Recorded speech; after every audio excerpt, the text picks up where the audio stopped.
Welcome back to another episode of the Jackrabbit Illustrated Podcast. We're excited to have you join us today. Before we dive in, we'd like to thank our sponsors who help make this all possible. First off, a great big thank you to our title sponsor again for 2024, the Kubota dealers of South Dakota. Whether it's tractors, mowers, utility vehicles, construction, or farm equipment, Kubota's got you covered. With 9 convenient locations across the state of South Dakota and 1 in northwest Iowa, there's always a Kubota dealer nearby. Stop by your local Kubota dealer and see all they have to offer.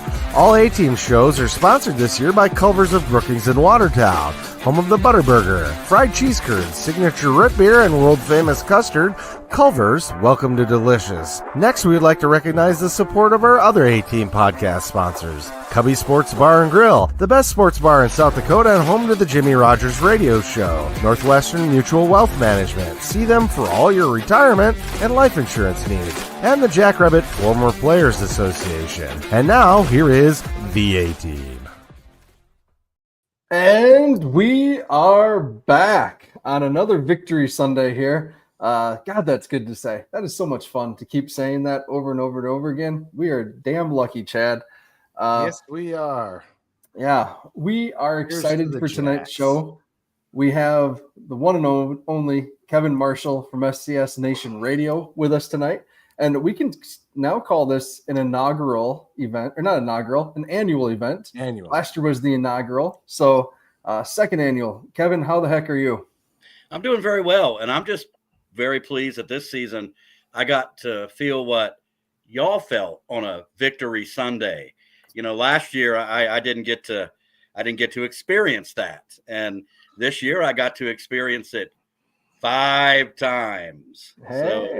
Hey, you know, so pump those numbers up a couple more.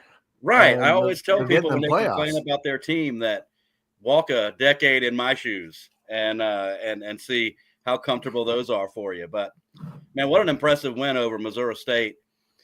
I just, that team, I saw them when they came here to Missoula to play the Grizz, and I thought they were a pretty darn good team. The quarterback was, gave the Grizz a whole lot of problems, but the really underrated part of your team so far this year, I think, has been that defense. I mean, there's some ridiculous stat out there, like, 14 points or 13 points in the last 4 games or something like that. It's just ridiculous. Yeah.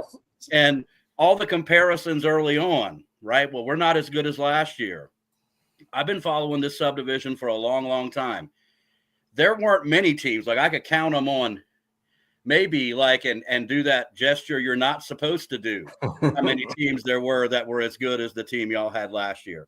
This isn't an all-time great team, but it's a pretty damn great team you've got this year too, y'all. Yeah.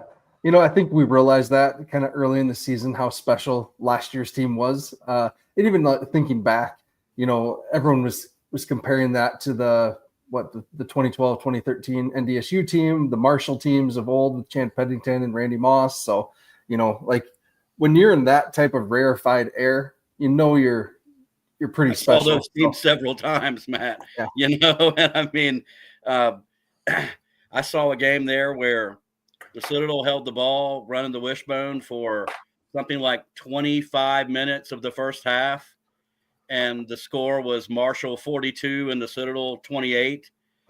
I mean, they only had the ball 5 minutes and scored 42 points, right? It was the most ridiculous thing you've ever seen in your life. Y'all were a lot like that team last year. Jeepers. Sure. All right, so before we get too far into this Missouri State matchup, just got to thank our sponsors quick. Kubota Dealers of South Dakota, thank you so much for all you do.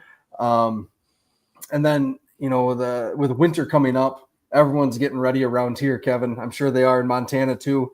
If that's a tractor, a skid steer, a side-by-side with a blade, whatever it is, the Kubota Dealers of South Dakota can get you hooked up for what you need to battle the snow this time of year. So thank you, Kubota Dealers of South Dakota, and the one in Iowa. Appreciate y'all, what you do. Jeepers, Kevin, you're rubbing off on me. I just dropped a y'all.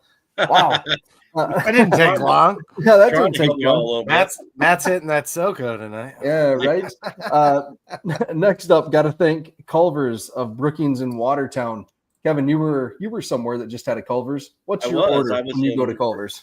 I was in Greenville, South Carolina, seeing my Furman mother and watching us beat Wofford. It was a great, great trip.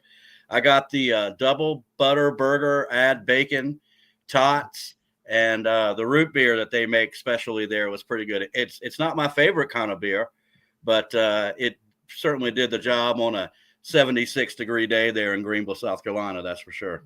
Hey, that sounds pretty good, Kevin. Next time you get back out here to Brookings, we'll have to take you to Culver's and Brookings again. I know you and Stone hit that up before, but you'll have to check it out. So I was in a hurry, man. I actually sat in the parking lot on the trunk of the car and just, I mean, I mashed that so quickly. I'm not really even sure I got to enjoy it, but I did. There we go.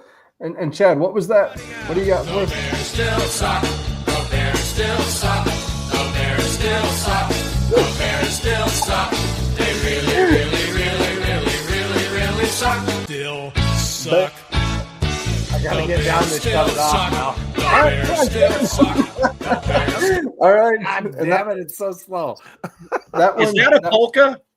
Is that what that is? Is that a yeah, polka? That's a polka. Technically, yeah, by the rhythm, it's a polka, yeah.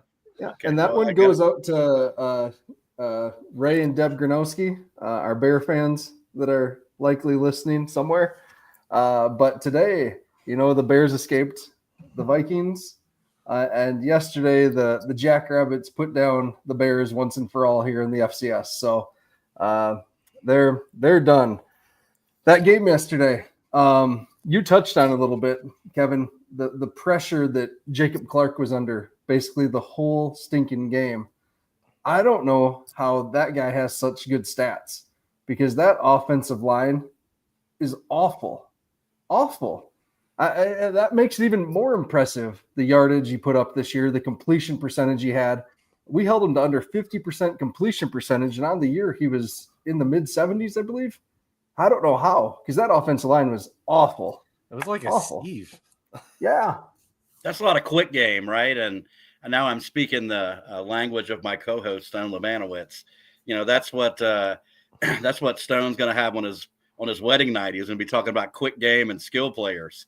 So it's but yeah, just think about how good they have been without that one thing most teams really have to have, which is good guys up front. Mm-hmm. And if they were eligible this year and anybody was paying attention to them, because I don't believe anybody really was, because they were playing for nothing. Kind of, sort of, right? I think maybe he would have gotten some play as a Peyton Award candidate because he made a whole lot with very little, and he was an impressive quarterback. And, with Mo State moving on, I know that Brendan was there. It's one of the few places in FCS I haven't been is Plaster Stadium. And I guess now I won't have any reason to go, but I was really interested in hearing Brendan describe it on the late night with the Borg last night. When you look at it on television, it's kind of an odd looking place, right? But he said it looked like it held 25,000, but it only held 17,000. So take that for what you, but I'm kind of sad that I didn't get there, but now I have no reason to go at all. See, Chad and I have both been there. Yeah. I liked Plaster. I thought it was very unique. Yeah. And it's like the tale of two halves too. Like the east and west side are completely different. It's obviously that they built the east side in the 90s.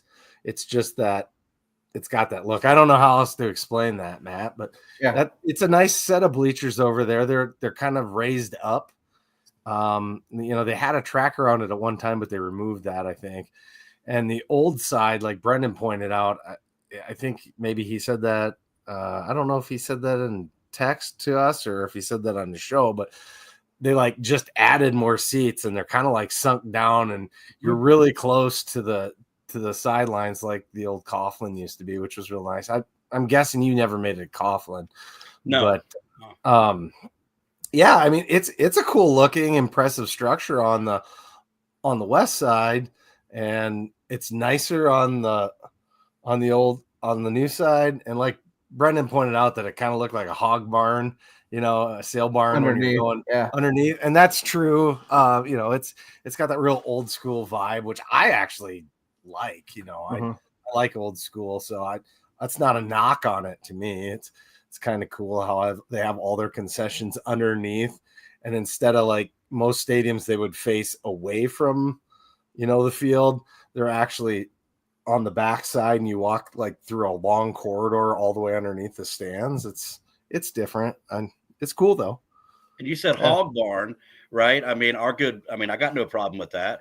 Our good friend the Rev knows that hog is the only thing that actual barbecue is made out of. Oh man, open no the door for problem that one, Chad. with the Hog Barn at all. None. Yeah, well, speaking of hogs, the worst sauce in barbecue land is mustard based, right? So there you go. I mean that and vinegar. Those people up in North Carolina with their ketchup. I don't know, but that's another hour and a half we can dive into sometime in the off season and end up drinking about 14 beers and fighting each other. So we should do that. Yeah. So speaking of hogs, 605 hogs, at least in the run game again, and the pass game for the most part, I thought, we're dominant in the run game. Felt like Amar or Angel or Kirby had what they wanted at any point in that game. Missouri State loaded the box. We were still moving the ball. I think that's why you saw Mark have a bit of a better passing game. Him and Wildy are really clicking right now. I think we're a dangerous offense at this point. So I'm happy with where we're at. Just need Lofton, Nagroski, Prejean, Graham Gordon when he gets back to keep making plays is a complimentary piece for Griffin. Someone's going to take him and try to.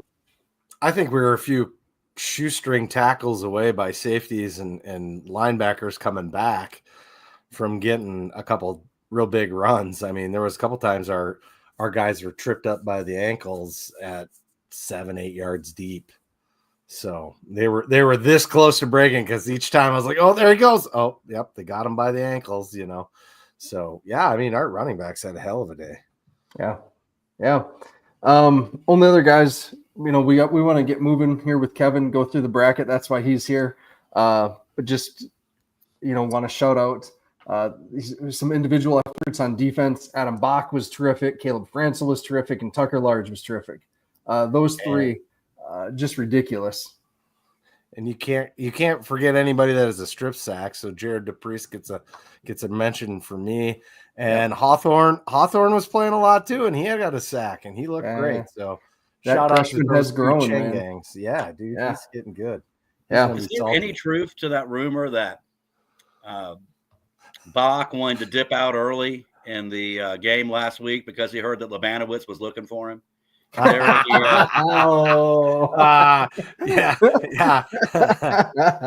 he was rubbing his sternum to make sure it was good and calloused for when he put his helmet into his sternum and ran through him like Stone. Gosh. That was ridiculous. I like it, though. Yeah. Just gotta say thank you to Cubbies, Sports Bar and Grill Brookings, for their sponsorship. I know, Kevin, we'll talk about this in a little bit, but they were involved with the Alex's Lemonade stand with Mark and the fundraising event there. Cubbies is a huge supporter of us as well. Last year they did the J.I. Italian nachos, brought them back and put $1 towards every sale for that. That was awesome to see. But just everything they do for Jackrabbit fans. It's a great place to watch the games, tons of TVs, great food, great drink, anything that you could want in a sports bar. And it's great for families too. So thank you, Cubbies of Brookings, for all you do. So then with that, we'll do game balls. And so for rants and raves on offense, I went with Mark. Chad, any thoughts from you? Game balls on offense? Yes. I think I have to certainly mention how good GFW, Griffin Frickin' Willie was. Yep. He's coming along this season, doing real well. But for me, the game ball goes to 4-4. Kevin Brenner, the stupid awesome catch that he had that kind of turned things on for our offense at that point. We really stepped up the heat after that. He had some really good plays. So I give it to Kevin Brenner. That's who gets it from me. I like that, Chad. That's a good one. Defensively, there's a lot that could go around. I just felt like when I was watching the game, it felt like Caleb Francel was everywhere. So I ended up giving it to Caleb. And you could go with Bach, you could go with Tucker Large, you could go with the Chain Gang. I would not be upset in any direction that you wanted to go with that. Who would you give it to, though? Well, I'm not going to go with the Chain Gang because choosing a position group is a cop-out. But Tucker Large definitely made a lot of sense because he was great on the PBUs. He was everywhere. We talked about we had Hawthorne in there with the sack that kind of really started it off for the defense. But anytime you get a strip sack and you're the only one that gets a strip sack and we get the ball back, you're getting my player of the game. So, Mr. Jared DePriest, congrats, sir. You did a hell of a job. All right. Special teams just went with Dustman. And so I'm going to go with Caden Olivier because he's been delivering the ball well all season. There we go. All right. And score prediction, none of us were super close. So that one's not going to matter. We gave him much too much credit, but we did that on purpose, did we not? Yep. All right. Chad, you want to talk about Northwestern Mutual, and do you want to just do a lemonade stand, Alex's lemonade stand update for today? Perfect. Yeah, let's go right now. Northwestern Mutual is your one stop for all things financial services. They can hook you up with financial planning. They can hook you up with legacy planning for estates. They do it all. I also do insurance, so look to them for any life insurance needs. They're the sponsor here of the FCS Nation Radio deal with Alex's lemonade stand. We got the standings pulled up. I don't know if you want to talk about that, put you on the spot a little bit, Kevin, or give you a second while you cough it out. But sure, it's good, man. I'm fine. I know today that Northwestern Mutual is matching up to $10,000 in total donations made today for all the athletes. And also on top of that, Chris Schenkel put up a match for, I think it was $2,500, right? For each Mark and Aiden Bauman. So that, excuse me, and I got the burps, could be a total of another $5,000 there. And looks like Mark really jumped up because wasn't he at the maybe flirting with $6,000 range before today? Yep. I think it was Jim will correct me in the comments, that's for sure. Right. And look, all it took was Javante Graves-Billets from the Big Blue Machine to sort of, I mean, you feel that hot breath from that bulldog on Mark's shoulder, being only down by about $1,400. And boy, Jackrabbit Nation surely stepped up. Being at 29,257, we were at about 22,000 this morning. So, I mean, that's an impressive haul so far. We'd like to use all of that $10,000. And, if we can, that'd be perfect. Chris Schenkel, like you said, putting some pot sweetener on top of that was really cool. And I would be remiss if we're going down the list there. And I mean, look who's bringing up the rear in dead last place. That would be our friends, the Furples. And, don't quite know how to feel about that. I did spend 4 hours in their facility when I was down there seeing my mother as they were getting ready to play Mercer, doing lemon top pictures. So I imagine they're doing better than that, but they kind of lag behind with the lemon top pictures. But I just want to see the cream of the SoCon and sort of the other part of the SoCon there. And I'm surprised that nobody's asked me about it yet. But we haven't really got to the bracket yet.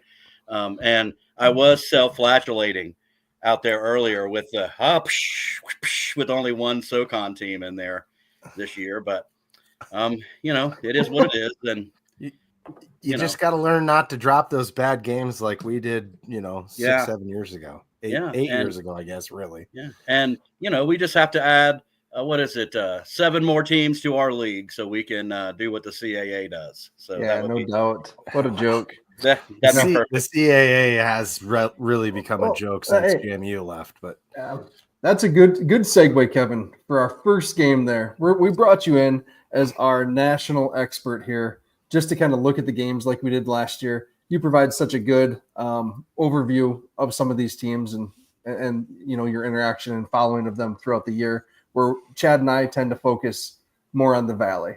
So let's just start right at the top there. UT Martin and New Hampshire. The winner will go to play Montana State. So UT Martin and New Hampshire. What do we need to know? Who do we need to watch in this one?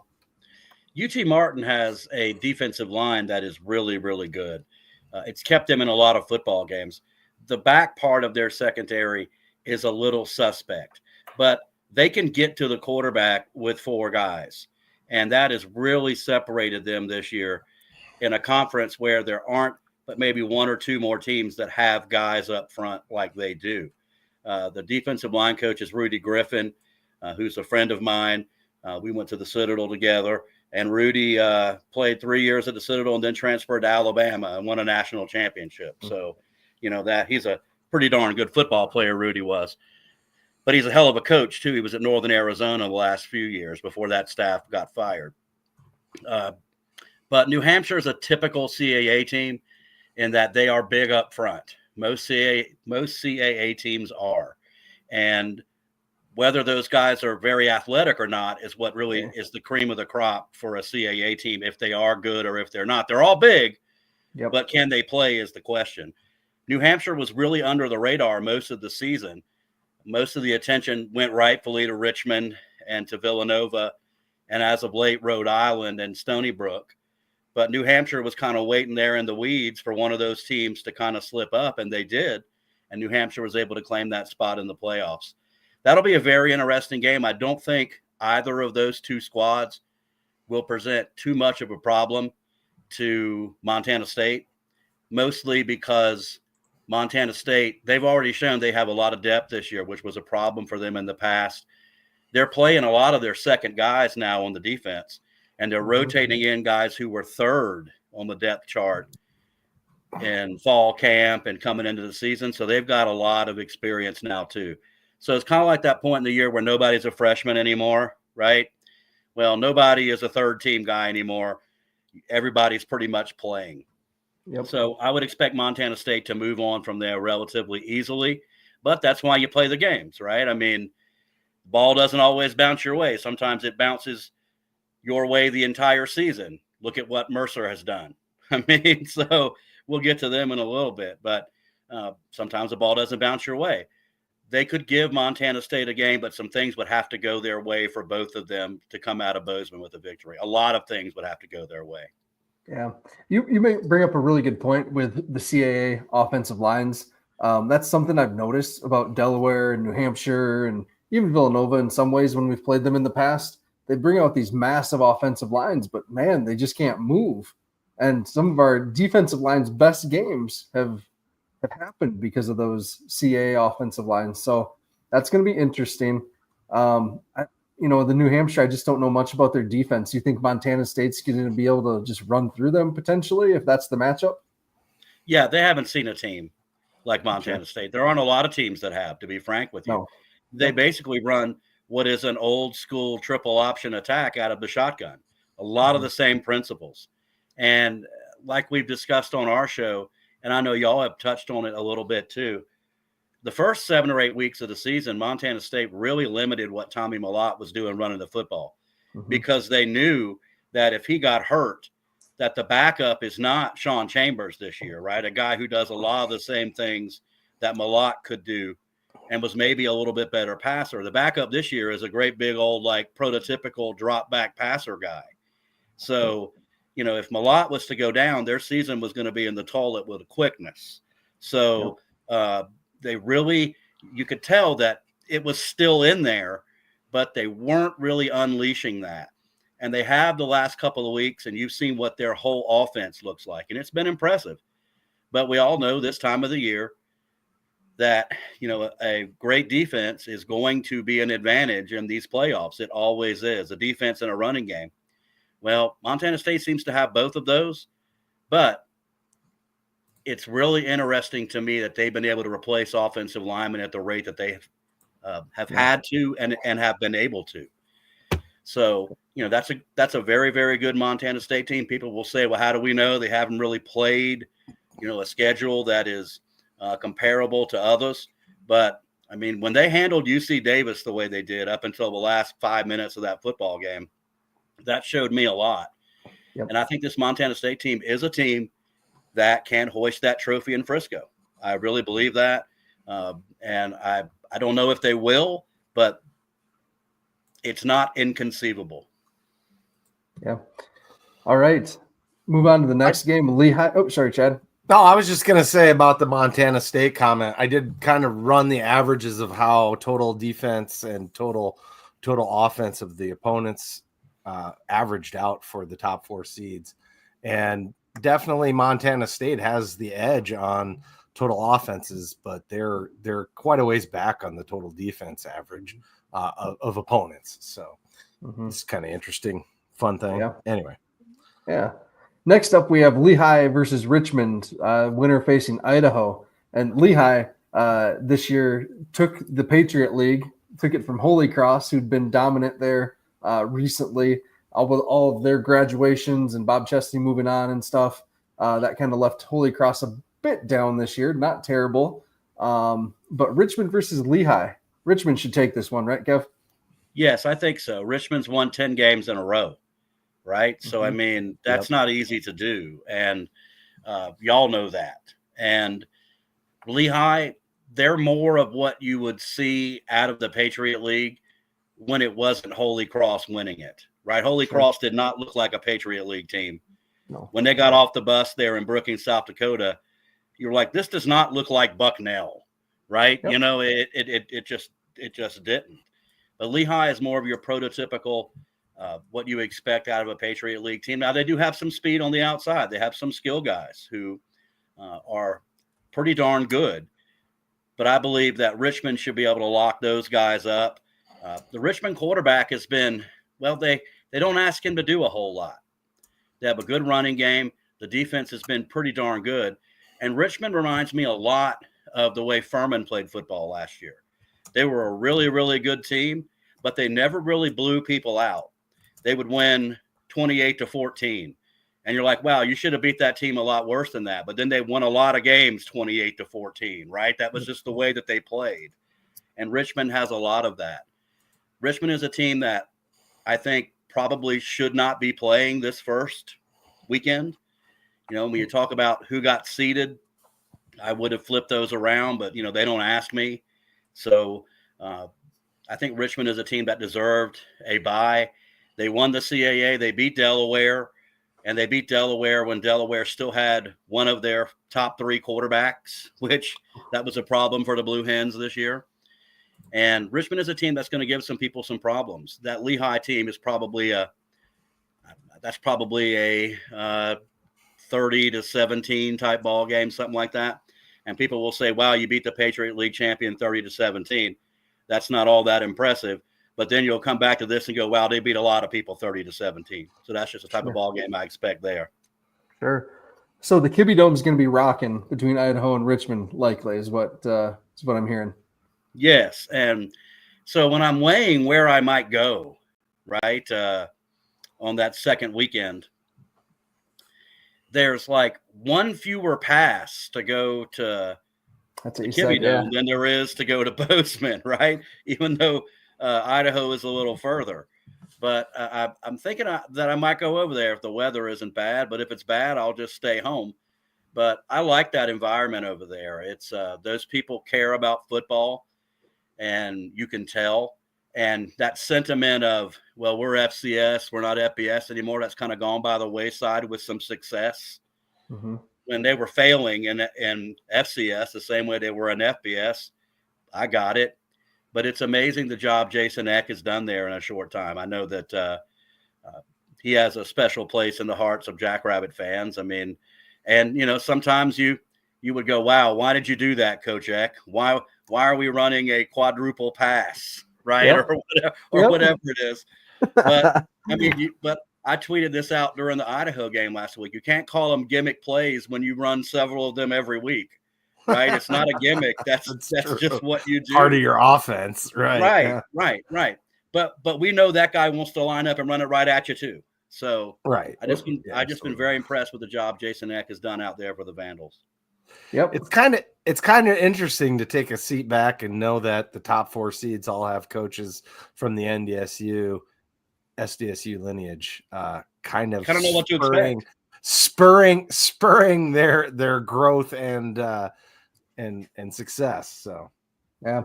And Kev, if you go out to the Idaho game too, I bet you Chris Hammond would buy you a beer at the Corner Club too. Man, So, I'll tell you what, Chris Hammond, we went there after the Montana game last season, and the line was out the door. And Chris said, "Watch this," and he disappeared, and then he came back. He's shorter than you. And then he came back holding like an armload of beers. And I swear, I think he just low crawled underneath all the people, or maybe just went over since it's Chris Hammond, right? He didn't have to low crawl, but and he comes, and I don't know how he did it.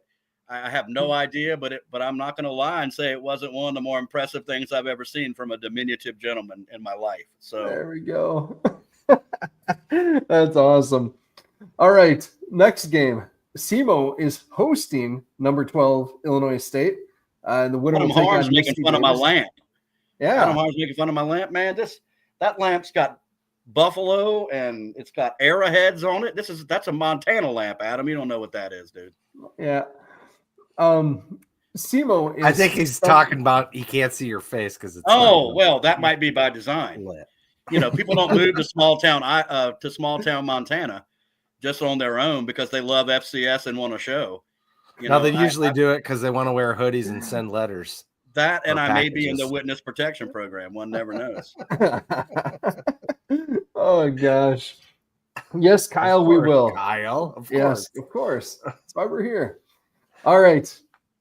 SEMO hosting Illinois State.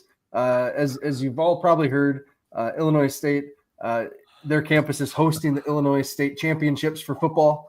Their stadium is unavailable. So even though they are the 12 seed, they're having to travel to SEMO to play a team that is really stumbling into the playoffs and not looking so good. What do you expect out of this one with the winner going to face UC Davis? I have not been high on Illinois State. I love Brock Spack. Guy's got the best mustache since Selleck. There's a lot to love about a program led by that guy. But when you look at this is a common theme with a lot of the teams in the playoffs this year. When you look at who they've beat, it's not like, wow, right? And so I thought North Dakota would go out there and beat them last week. I thought North Dakota had to win a road game at some point. That if you're involved in something enough times, that the law of averages would say that it can't go this way every time. Like, I mean, even the Atlanta Braves won the one World Series. Yep. Right. You know, they were in the playoffs 14 times. Maybe 14 is the magic number for North Dakota. But you don't put money on the fighting who's. No, you don't. No, you don't. No, when they're out of their own dome. That's true. Don't. And maybe this is about as far as Bubba Schweiger can take them. I think so. I mean, maybe this is no. We want Bubba to stick around. He's good for our league. Right. But Illinois State, I mean, they do some things that are really good. The running back is outstanding. You know, rushed for 1,000 yards. He went over 1,000 yards last Saturday. They do some things. The defense they've improved as the season has gone along. But you watch them play Youngstown, who stunk out loud, right? And to see the improvement in that team from then, this is a team that's gotten better every week. And as long as they keep playing, they're going to keep getting better. So, you know, this is a game where, I don't know. I would have to say, Chad, what do you think? Because I know what I think, but that might be just my own bias. What do you think? What's going to happen here? I mean, I think the home team takes it. Even though they're not at home. No, the home SEMO is. Yeah, SEMO takes it. Right. But, I mean, they should be, right? But SEMO has really struggled, and that's puzzling because Paxton DeLaurent can spin it. Dude, he's a stud. It seems like he's been their quarterback for like 14 or 15 years, right? I mean, he can really spin it, but the skill guys aren't as good as SEMO has had in the last 2-3 seasons with him at the helm. And that's shown. Their defense hasn't been terrible. But when you look at SEMO, and I think if the defensive coordinator was told the offensive coordinator, we're going to give up 17, 20 points, SEMO would feel like, well, we're going to win every game then, right? Yep. And that just hasn't really happened. Yep. And we kept waiting for them to turn it on. Now, he had some games Paxton did early in the season that were really impressive. He was our National Player of the Week a couple times. Yep. But that's not the same team it was in October. It's just not. If I knew what was wrong with them, they would have already called me, and I could tell Coach Tuke, here's what's the matter. But they're trying to get it fixed. But I don't know what to tell you about SEMO. Stumbling isn't the word. There's got to be something worse than that. To talk about how they're playing now as they're coming into this thing. Well, just think 3 weeks ago, there was discussion about them, being a top 8 seed. Absolutely. And now they're all the way unseeded. And Kevin, you are absolutely right. One of my favorite early season games was SEMO versus Southern Illinois, right? When Southern Illinois was healthy. That was a heck of a game. And so just for that program just to fall off the way it has this as the season's gone along here in November, that's got to be disappointing for those folks. So, all right, Kyle, hopefully you're still here. Drake, getting to the good stuff here, is traveling to Tarleton State, who we hope gets flat tires and never wins another game. Because screw those guys. Yeah, screw the teams that cancel on us and make us play D2 schools. So go Drake in this one. The winner takes on South Dakota USD. So let's hope Utah Tech and Tarleton State never get another W. Yeah. Kevin, what do we need to know about Tarleton, though, in all seriousness? I'm just really enjoying the narrative switch from the happy, warm, fuzzy feelings about playing your neighbors there in that football game, how it was great for everybody and everybody won, and how families were brought together, to now to hell with those guys.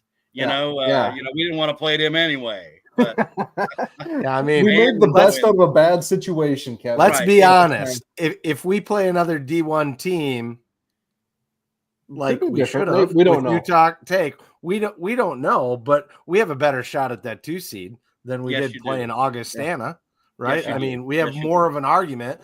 One of the main reasons it fell the way it did is because we had one less D1 win. Same thing. You go down the next rung. That's USD. They have one less too. So, they kind of got hosed by the whooping cough and people that don't believe in vaccinating their children, but that is what it is. Well, I know this, that if anybody is going to talk bad about Drake on the JI show, it's not going to be me, because I've been warned by a fella whose name is Ray, who's got a really lovely wife named Debbie, and a boy named Mark. That I was told that in a tailgate lot in Hammond, Louisiana, and I tend to believe everything I hear in tailgate lots in Hammond, Louisiana. But I mean, this will be what you think it's going to be, right? Drake is a little better than most Pioneer League champions are. I mean, they went on the road and won at Eastern Washington, and we have a playoff team who's hanging their hat on the victory that they just had over Eastern Washington yesterday. I'm talking about Northern Arizona. Man, we beat them, but they lost to Drake. So, this will be what you think it is. Play for 3 quarters and get your starters out of there and move along to the next week. Yeah. So, Jim, just to address this, SDSU does pay. Utah Tech had to pay SDSU $200,000 to cancel the game. Almost $250,000. Believe that. That's great. But I mean, when they cancel within a year and are willing to pay that, what do you do? Screw them. It's hard enough to get teams to Brookings. The travel is difficult to get here. I mean, you could dial up Mercyhurst like Montana State did, right? So, you got to give the Montana schools credit. You got to give the Montana schools credit in that if you're even thinking of transitioning to D1, they're going to put you on the schedule, right? It's because by the time the game comes, you might be D1, right? Yep. So, I mean, I've watched North Alabama come through here. I watched East Tennessee State when they first restarted the program come through here.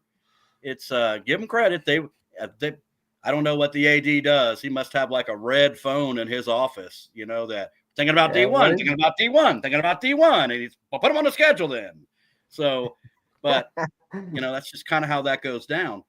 But I have heard from people in the athletic department at SoCon schools that there are schools in the Big Sky and the Missouri Valley that, as we would say, will tote the mail for you to come out there and play them. And, still, there aren't a lot of takers to come out there and, have happen to you what's probably going to happen to you in a lot of those situations. Yep. I think UT Tech had to do that on purpose when they were Dixie State, just because were they not affiliated with a conference at first or something? They had something funky that they had to schedule those. Well, they need the money, really tough. right? Yeah, well, that's what it was. That's what it was. They need money. Yeah. And all right. And so what happens here? South Dakota gets either Drake, who they won't. They get to play Tarleton. Yeah. Good for Tarleton. They get to play indoors, so they don't have to deal with real weather. There's about 0% chance they beat USD. USD coast on zero. About zero. About zero. I don't know. I have seen some teams that we've thought are really, really, really, really, really good in Vermilion, South Dakota, play some stinkers, even in their own building. So, Tarleton's going to bring what every Southern team says, a very athletic group, right? A very athletic group. And Kayvon Britton, their running back, could play for just about anybody. The quarterback is not terrible. They have some pieces at Tarleton. If they can, get past Drake, they'll present some problems to South Dakota. Not a whole lot, but they'll do some things that will give the Yotes some difficulties, I think. Oh, I'm not denying their players. The problem is they're going to have to get past that defensive line. And as we all know well, USD has maybe the second best team defense in the Valley. So they haven't faced anything quite like that. So they're really going to have to scheme it up. And hey, if they beat them, they'll be my second favorite team in the playoffs. Let's just put it that way. Hey, and looking down the road, I am excited for that Lan Larison versus that USD defense. Like, that's going to be a fun matchup. So I really like him as a player. He's a heck of a player. So that's down the road, though. We'll get into that later. All right. Scroll on down, Chad. All right. Next up. Back up to show that. Yeah. Tennessee State versus Montana, with the winner coming to Brookings. So what do we need to know, Kevin? What's going on with Montana? Well, just imagine if Logan Fife quarterback had shoved Bobby Houck in week 2, right? If that's all it took, there are people who would line up to shove Bobby Houck, I think, right? That they could auction that off at the Grizzly scholarship auction, probably, and do really well. But this Tennessee State team intrigues me. Just like Tarleton, they got a lot of dudes, and they have a defensive line that's pretty darn good. And the secondary, we saw them get torched in the Fargo Dome, right? But I think that was kind of when we all knew that Cam Miller was on one, right, for this entire season. Yep. But that's a pretty good football team. Eddie George, not going to let them be intimidated by Washington Grizzly Stadium. Depending upon the forecast, Nashville is not, as far as southern cities go, it ain't Charleston or it ain't Savannah or New Orleans with the climate, right? It does get pretty chilly up there. Tennessee State will come in, and this one really intrigues me because I don't know what to expect, because it's really hard to picture those two teams playing, right? Yeah. I didn't have in my mind what will happen if Tennessee State and Montana get matched up. I've seen the Grizz a lot this year. I've seen them look really good. I've seen them look really bad, and I've seen them look ugly, to be quite frank with you. I think this one's going to have a lot more to do with how the Grizzlies play versus what Tennessee State's going to bring. If they come in and turn the ball over, aren't efficient on the offensive side of the ball, and make some mistakes in the special teams, they're going to get beat by Tennessee State. This is not going to be a 52-3 job. Tennessee State is a competent football team. They're well led, and they believe in themselves. And in the playoffs, that is a hard, that's a pretty good combination and a recipe for success. Their quarterback, Ellis, had a lot of good years at Austin Peay. Before this is his second year at Tennessee State. He's a gunslinger. He's tough. He's mobile. He can run with the ball. If Tennessee State can run the football at all and keep the Grizz off of him, this will be a 4-quarter ball game that could go either way. Yep. That was going to be my question is, we've seen teams get up on Montana a lot this season, and Montana comes storming back. is Tennessee State going to be one of those type of teams that maybe can hang on to that lead and grind out a victory if they have to against these guys? I think so, because they can run the football. And even if they have to punt, they're probably going to grind out on 3 running plays a first down. So even if you get them with an incompletion and get them behind the chains, even if they have to punt, it's going to be, after 6 plays versus after 3. And that clock just keeps them moving. And that's their game plan, I would think. Run the ball, possess the ball, keep the Grizz offense on the sideline, and try to take the crowd out of it. We'll see what kind of crowd Montana gets for a first-round playoff game at home. I imagine it'll be somewhere 15,000 is what they usually average for these first-round games, 15, 14, 13. And so that place with that many people in it isn't nearly as intimidating. But they've had some advantages lately when they have played at this time of the year at home with the weather. Last year against Delaware, once that snow started flying, you could tell that Delaware was they had no more interest in being outside and playing that game. Yeah. So if it's a 45-degree day and sunny, that's nothing that Tennessee State isn't going to be used to playing in already. Yeah. Go ahead, Matt. Sorry. Well, I looked at our weather here for next weekend. It's supposed to be 15 degrees and windy. So awesome. Going to be plenty cold. I was just going to point out how much is them getting down and storming back a function of them trying to make IOT a thing and having Fife come in and mop up whatever mess was left behind.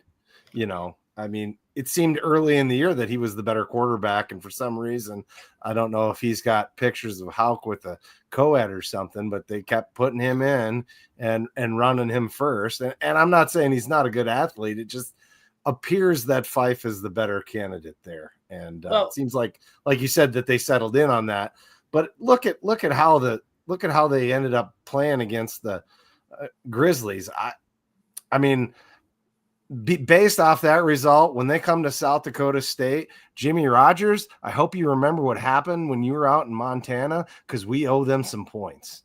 Yes, you do. And I will say this in the defense of the Montana coaching staff. One of the loudest shouts by Grizz supporters is the yearly transfer starting quarterback. So I mean, you can't please some people, right? I mean, my grandmom used to say they wouldn't be happy in heaven, right? So I'm trying to develop this kid. He's got to play if he's going to be the next guy. Well, why are you playing him? He's not as good. It's what do you do? So no win situation, yeah. Right. And I just think that was something to it. But then he was so defensive about, well, is there any rhyme or reason to it? He's like, nope, just don't feel. Huh. I'd rather him just said, none of your business. It's analytics, and just move on. I'm the coach. Right? I make the decisions. Right. It's true at the end of the day, isn't it? Yes. All right.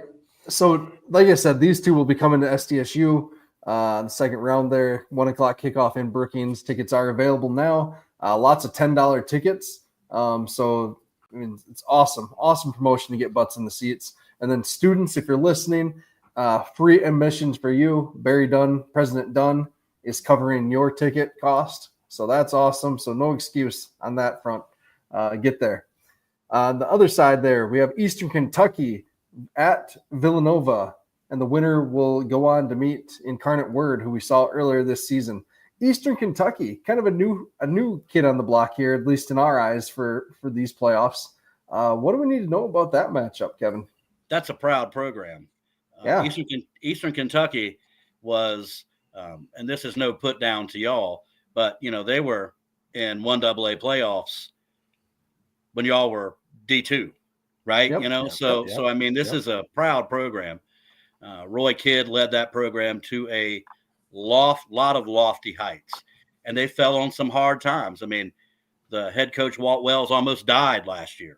Right, he had a heart attack in his office. Right. That's right. But this football team, they replaced a lot on the offensive side of the ball. A all-time program type quarterback, and they just couldn't seem to get over the hump the last couple of years. Missed a field goal that would have beat Western Carolina last season that probably would have given them a springboard into the playoffs. They just couldn't make that one play, that kind of program defining play. And this year they made those. They started off rather slowly, but they, like Illinois State, has gotten better each week. And this Colonels team is a pretty darn good football team. I think that, I'll say this, Incarnate Word does not want Eastern Kentucky to win, because Eastern Kentucky plays a different brand of football than they're used to seeing in the Southland. And that is that they're going to line up and run it right at you with a big old offensive line and dare you to put 8 guys in the box to try to stop it, because they have enough guys on the outside where they can hurt you. So Interesting. I would not be rooting for Eastern Kentucky if I was that bunch at Incarnate Word. That's for sure. Yeah. And Villanova, I think at the start of the season, they've just been an interesting program, because we thought that outside of the Valley and the Big Sky, that Villanova was the team that maybe had the best chance to win a national championship. And they've just kind of sleptwalked through the season. Yeah. You know, they're still 9-3, but honestly, the times I've watched them, they just have not been that impressive. I've been trying to figure out what the heck's going on, because they brought back a ton of dudes. So I don't understand.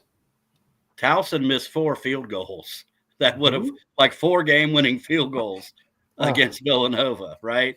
And I mean, that it was just a comedy of errors for the special teams for Towson that day. But I like Connor Watkins, I really do, and they have some pieces, and you know, we kept waiting, and Stone and I kept talking about it. We want to have Watkins on the Stone Cold QB segment, but he never had a week where it was warranted, like all season, you know. And it's just, I don't know. I've started thinking that maybe that, you know, the phrase "paper tiger" was invented for teams like Villanova. Sure. You know, they benefited from the schedule in the CAA, like all the teams who were in the playoffs from the CAA did. And so how good are they?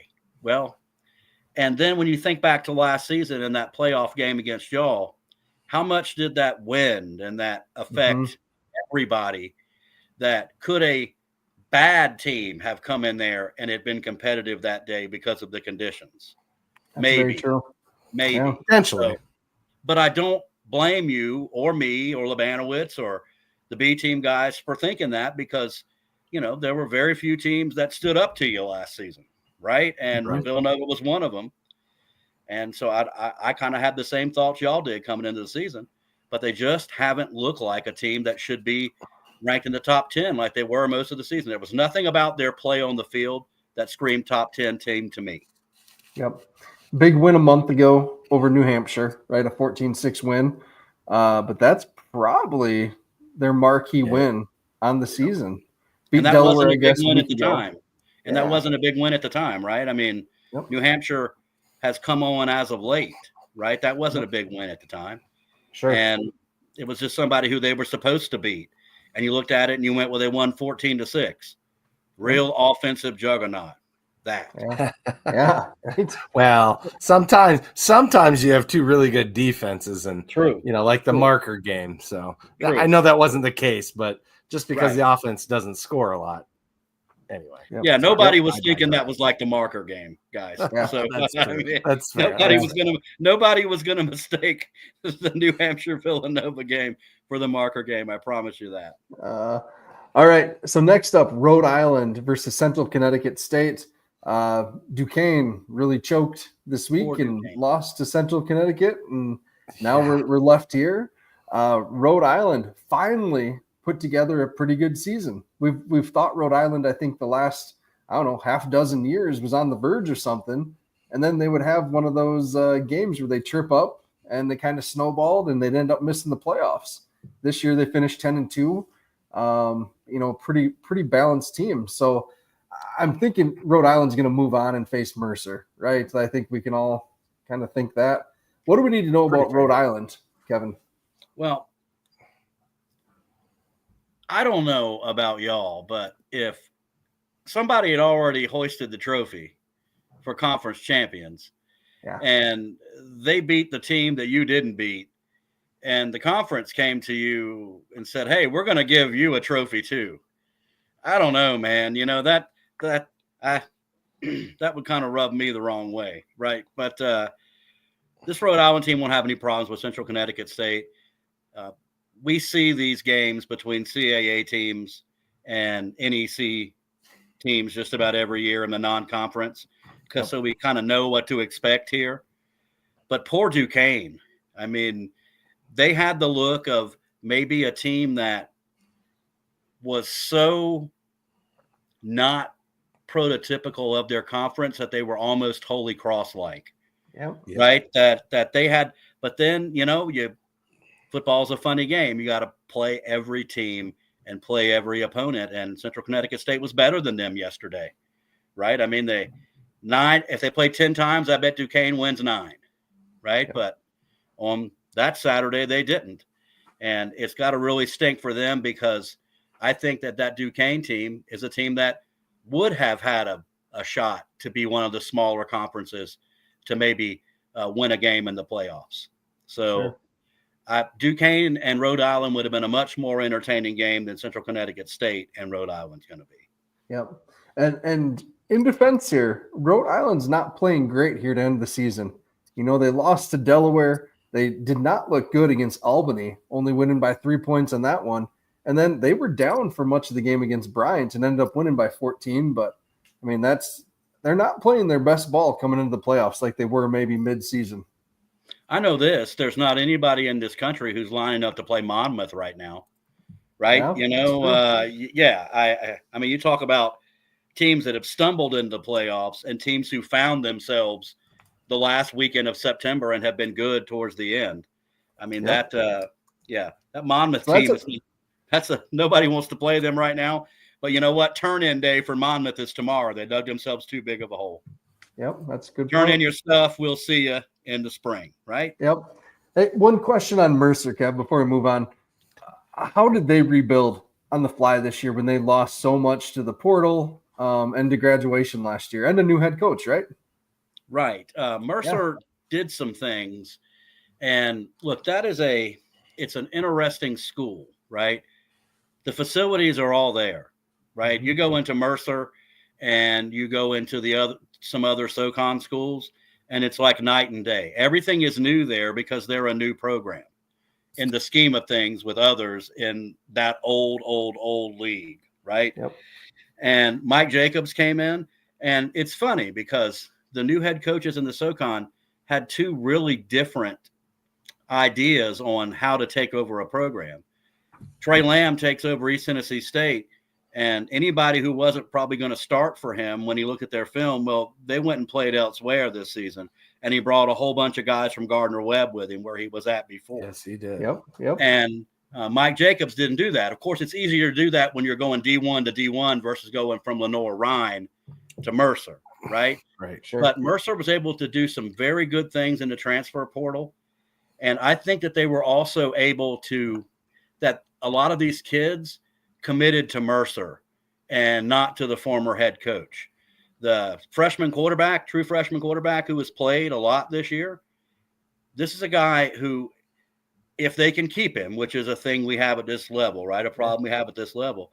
If they can keep him, he's going to win a Peyton Award. It's going to happen. He has been that good filling in for a guy who, they basically handed the reins to. Yep. But Mercer has had a season where every bounce that could have gone their way has gone their way. I tweeted during their game on Saturday that now I have seen Mercer score a touchdown this season in every way possible.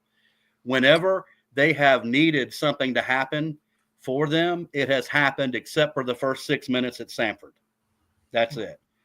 I mean, the Citadel was driving in week 3 to take the lead over Mercer right before half and fumbled the ball on the 1-yard line, and Mercer recovered it.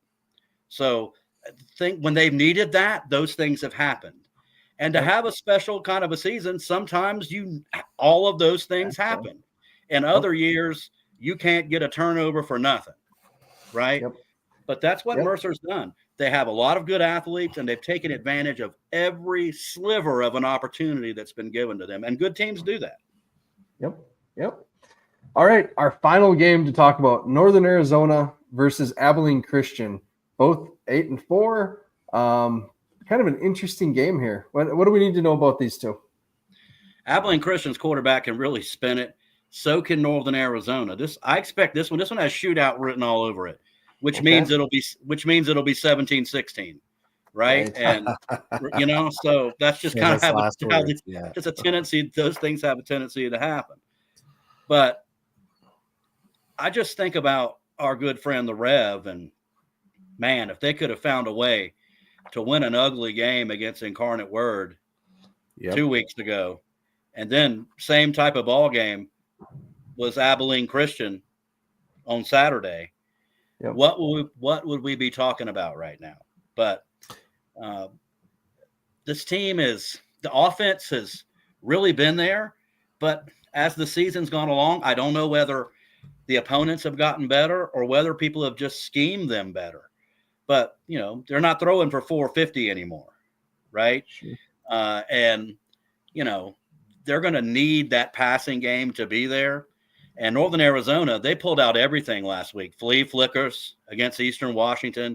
You could tell how much being in the playoffs meant to them because they ran everything they could, and they were able to get out of their dome with a win over Eastern Washington. So, these are two teams. And look, sometimes the best games in these playoffs are in this round when the teams maybe aren't the best teams and everybody knows it. And maybe even they know it, right? But, they sit there in the middle of the ring like two heavyweights and just swing at each other right in the face for 4 quarters. Yeah. I expect this game to be one of those type of ball games. And Northern Arizona, when you watch them get off the bus, I saw them in Bozeman last year when they went to play Montana State. And like I said, my buddy Rudy Griffin was the defensive line coach for them. So I'm in their hotel and I'm watching them kind of get warmed up outside. And I thought I was watching the Green Bay Packers, y'all. I mean, they have some large individuals. That's a big football team like yours is or like NDSU's is. Now, the guys aren't as good, but the size is there. So sure. I wonder if Abilene Christian just won't have the big guys enough to be able to match up with that Lumberjack group. We'll see. That's what I'm watching right up front, and we'll know that pretty early, right? Yep. If Northern Arizona is able to run and be physical and Abilene Christian doesn't have any answer for it, it'll be a long day for them.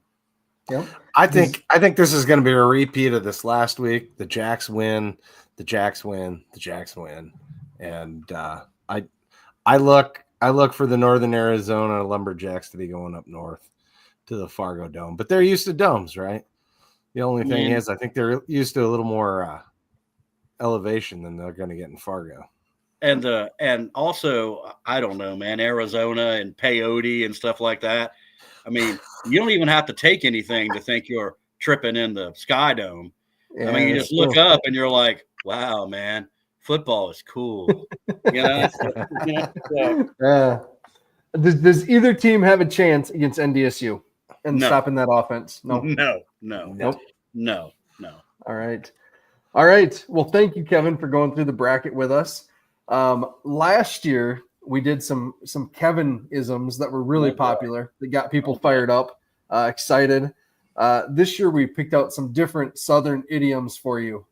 We have 5 of them here.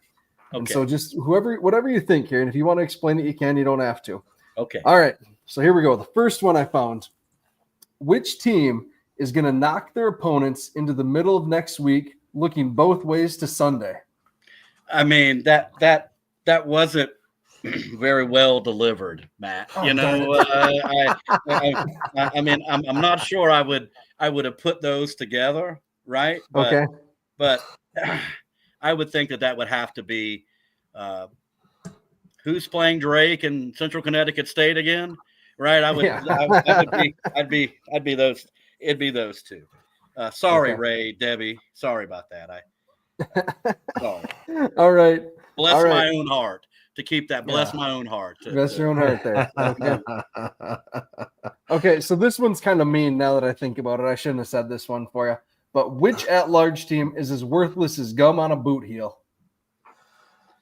Boy, man, I'll tell you, I'm not going to be welcome in some people's press room ever again after tonight. Central Connecticut State, so Yeah. they're not going to play like they did last week again, I don't think. And Yeah, we we can can leave it at that. I've The heard, Grizzlies, Ron. something you step on a sidewalk in a gutter in New Orleans in August, that type of thing. Yeah. Smells bad. Yeah. All right. I don't know what this actually means, so you might have to explain it to me here. Okay. Which team in the bracket just dills your pickle?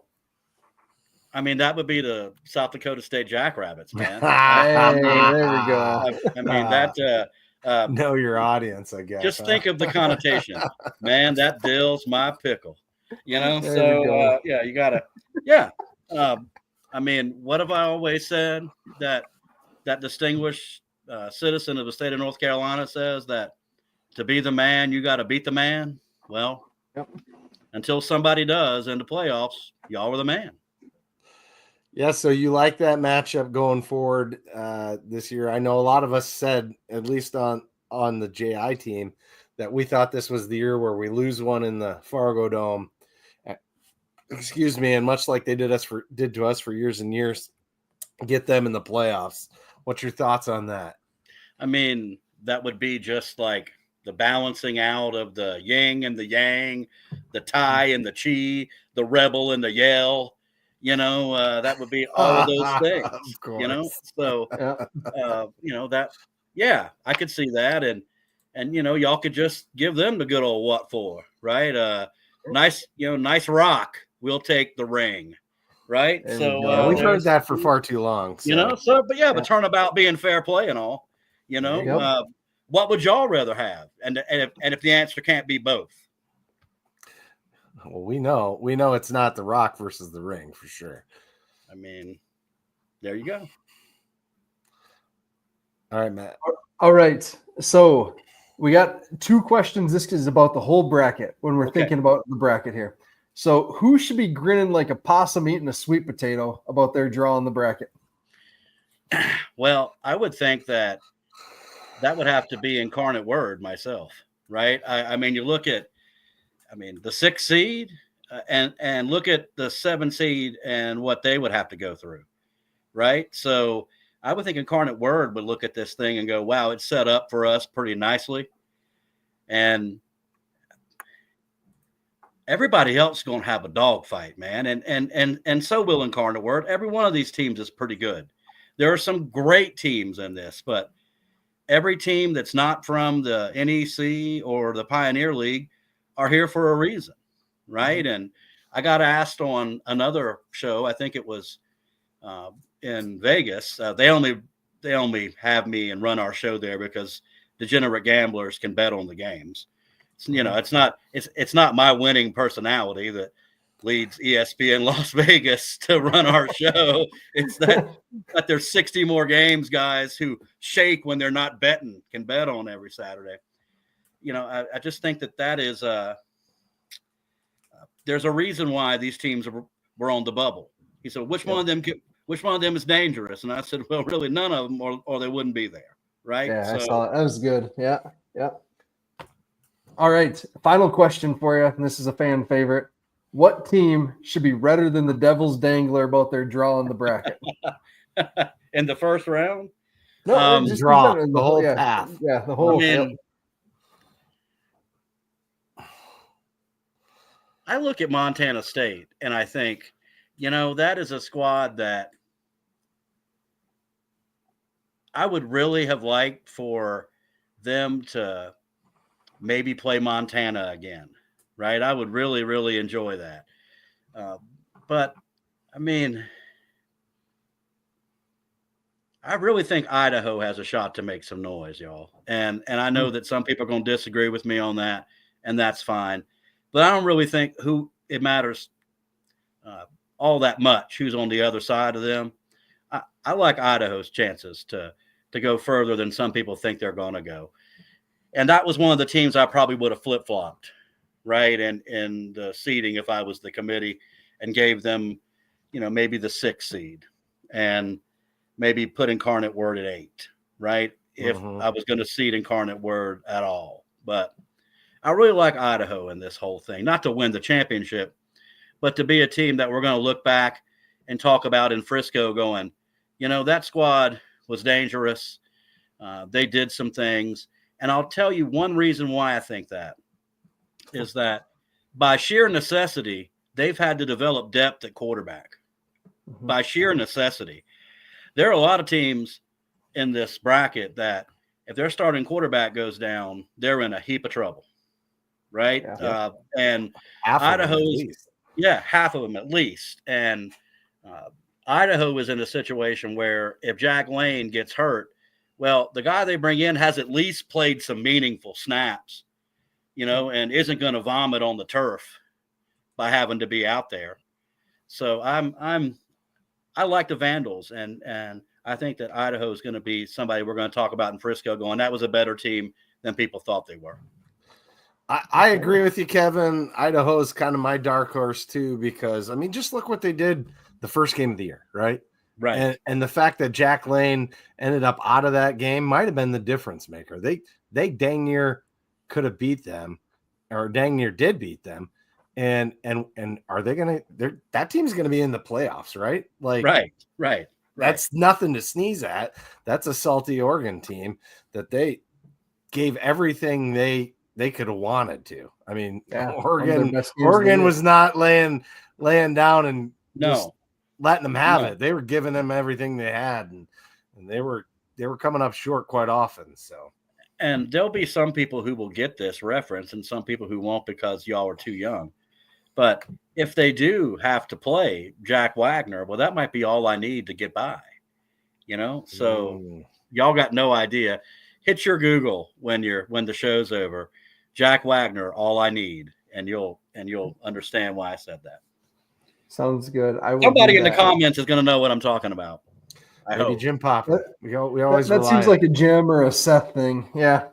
And to So- whoever, and to Ben, I am not geriatric, Ben. All right, I've still got a little ways to go to get there.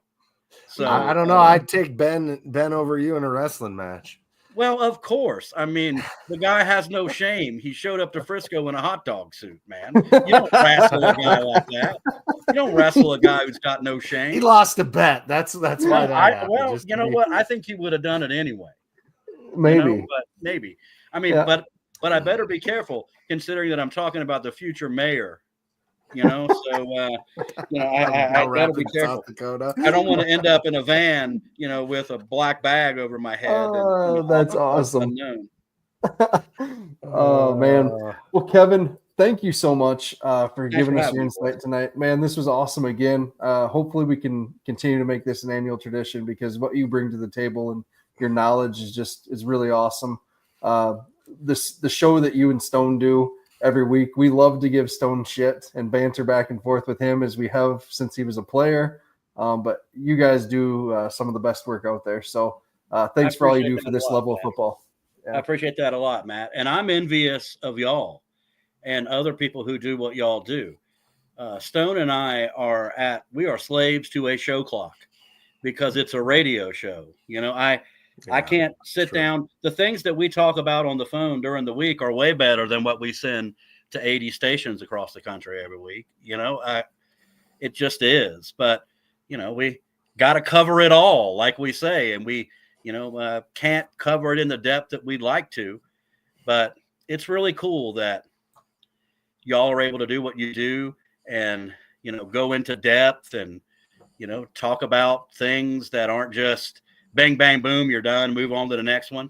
So I'm envious of y'all, and I look forward to this, and I look forward to this next year. And like I said to you, Matt, anytime y'all need me for anything, the answer is always yes.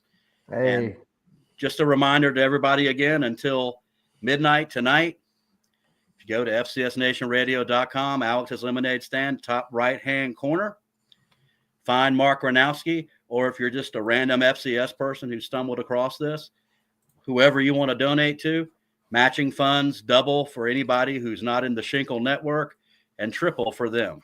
So we'd appreciate it.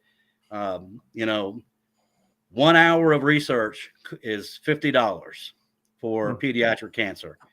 If you donate $50 and get an hour worth of research, well, today that becomes 2 hours. Or if you're in the Schenkel Network, that becomes 3 hours.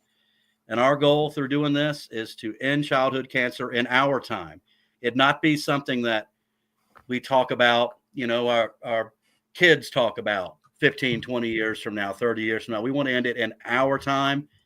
And with everybody's help, we're going to do that. And I'm quite confident. So thanks for having me, guys. Thanks for giving me the opportunity. Chad, love you guys. Matt, Yeah, we love having you on. I missed Dallas today. I'm sorry that that Clarkson isn't on here. I really am, because when I make comments, when I'm watching your show, I can tell when he reads one, because that guy does not hide when he's tickled very well. No, he does not. But I appreciate it, guys. Thank you. Yeah. People can tell when I'm reading comments that are funny too. I'm pretty sure. Yeah. Well, here's what you do when you're reading comments, period, Chad. You go like this. Hey, I got a 50-inch screen now. Nobody's commented on my squinting in the last 6-8 weeks. So Okay, all right. we're going a little bigger. That's it's like good. 840 resolution, half-inch letters so I can read it. Thanks, guys. Yeah. Appreciate it. Yeah. Make sure you hit up Alex's Lemonade, folks. Give that money to that worthy cause. We're doing the best that we can out here to try and raise money, and could sure use a little extra help. So might as well make it worth 3 times as much or double as much, depending on who you put in for. Yep. All right. Thank you again, Kevin. Thank you to our sponsors. See you guys all in 2 weeks in Brookings, roughly under 2 weeks now. So with that, go big, go blue, Go blue, go Jags.